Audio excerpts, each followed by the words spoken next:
This movie tells a story about the new and old Ghostbusters who must join forces to protect their home and save the world from a second ice age after the discovery of an ancient artifact unleashes an evil force.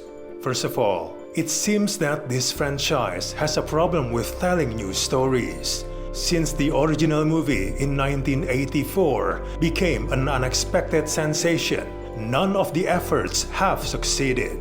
This new movie suffers from a similar problem as the previous movie, which is of a reliance on callbacks.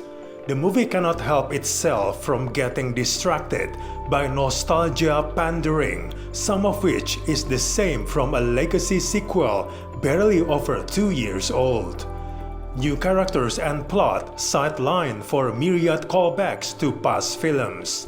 It's really bogged down by this excessive nostalgia as it makes the end product cloyingly repetitive.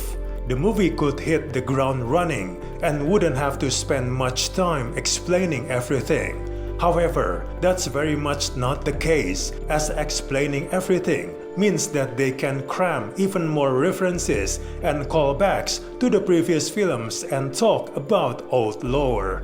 This trick of winking at the past instead of moving the series forward feels really tiresome. The script adds nothing exciting to the franchise, and the plot suffers from a lack of interesting and clever ideas, as well as clunky exposition. Once it gets going, the plot is not anything special, and if you aren't here for the references, there isn't anything worth showing up for. The movie isn't funny or exciting, as it remains too low on laughs, scares, wit, and palpable thrills. The attempts at humor do not land more often than not, as the lively banter and quip scenes are far and few between.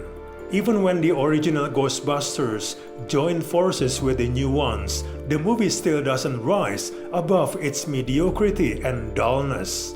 The movie struggles to balance out the cast. With so many characters, none get more than superficial attention in a story that resembles the original to annoying degrees. The film seems utterly clueless of what to do with some of the adult cast beyond having them just showing up. The climax features nearly a dozen main characters, and this movie cannot seem to figure out what to do with them, aside from having them stand around the firehouse, literally and figuratively frozen in place. On top of that, there are too many subplots, many of which are underdeveloped, including one subplot in particular involving an unlikely relationship with a ghost that goes nowhere, so the payoff at the end is not effective. The majority of the action is saved for the third act, but up to that point, the meandering plot barely holds the audience's attention. The climactic encounter is underwhelming, looks shoddy, and ends without much effort. Overall, at 115 minutes, the movie is painfully overlong, dull and mediocre, with rare moments of laughter or an interesting idea. It's not worth to watch this in theater. Just wait on your streaming service.